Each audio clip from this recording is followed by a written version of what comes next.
কুমিল্লার মধ্যে এত পরিমাণ ঐতিহাসিক নিদর্শন রয়েছে, সত্যি অবিশ্বাস্য, যা জানলে আপনি অবাক হয়ে যাবেন। এই ঐতিহাসিক নিদর্শনের মাধ্যমেও কুমিল্লা একটা বিভাগের দাবি রাখে।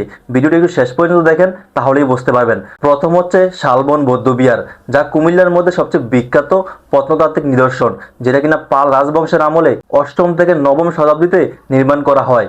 প্রাচীন আমলে কিন্তু কোনো বিশ্ববিদ্যালয় ছিল না, এটাকে উচ্চশিক্ষা কেন্দ্র হিসাবে ব্যবহার করা হতো। 2 নম্বর হচ্ছে ময়নামতি জাদুঘর। এখানে প্রাচীন মূর্তি, মুর্দা এবং পোড়ামাটির ফলক এখানে সংরক্ষিত রয়েছে। 3 নম্বর হচ্ছে রানীর কুটির বা কোটবাড়ি। এটাও কিন্তু কুমিল্লার মধ্যে অনেক বিখ্যাত একটা প্রত্নতাত্ত্বিক নিদর্শন।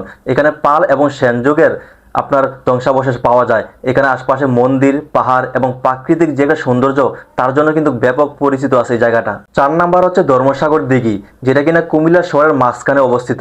এটা কিন্তু অনেক প্রাচীন দিঘি। 1500 শতকে ত্রিপুরার রাজা ধর্মমাণিক্য এটি খনন করেন এবং এটার আশপাশে যে প্রাকৃতিক সৌন্দর্য, তার জন্য কিন্তু ব্যাপক পরিচিত।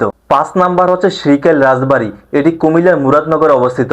ঐতিহাসিক রাজবাড়ি হিসেবে এটা ব্যাপক পরিচিত আছে। 6 নাম্বার হচ্ছে চণ্ডীমুড়া দুর্গ। এটি কিন্তু ব্রাহ্মণবাড়িয়া জেলার কাছাকাছি। এটা দেবিদ্বার উপজেলায় অবস্থিত, আর এটা কিন্তু মোগল আমলের সামরিক দুর্গ। 7 নাম্বার হচ্ছে আলকরা জমিদার বাড়ি। এটি কুমিল্লা সদর দক্ষিণে অবস্থিত। আর 8 নাম্বার হচ্ছে কুমিল্লা ভিক্টোরিয়া কলেজ। এটা কিন্তু প্রতিষ্ঠিত হয় 1899 সালে। রায় বাহাদুর আনন্দচন্দ্র রায় এটি প্রতিষ্ঠা করেন। আর কুমিল্লা ভিক্টোরিয়া কলেজের নামটা খেতে কিন্তু সারা বাংলাদেশে পরিচিত। এখানে কিন্তু হিউজ পরিমাণ স্টুডেন্ট পড়াশোনা করে এবং এখানে শিক্ষা ব্যবস্থা কিন্তু মানসম্মত। ভিডিওটি আপনাদের কেমন লাগছে অবশ্যই জানাবেন। এরকম ভিডিও পেতে হলে অবশ্যই কমেন্ট করে জানাবেন। আর ভিডিওটি শেয়ার করে সবাইকে দেখার সুযোগ করে দিবেন, যাতে সবাই বুঝতে পারে আসলে কুমিল্লা যে একটা বিভাগের দাবিদার।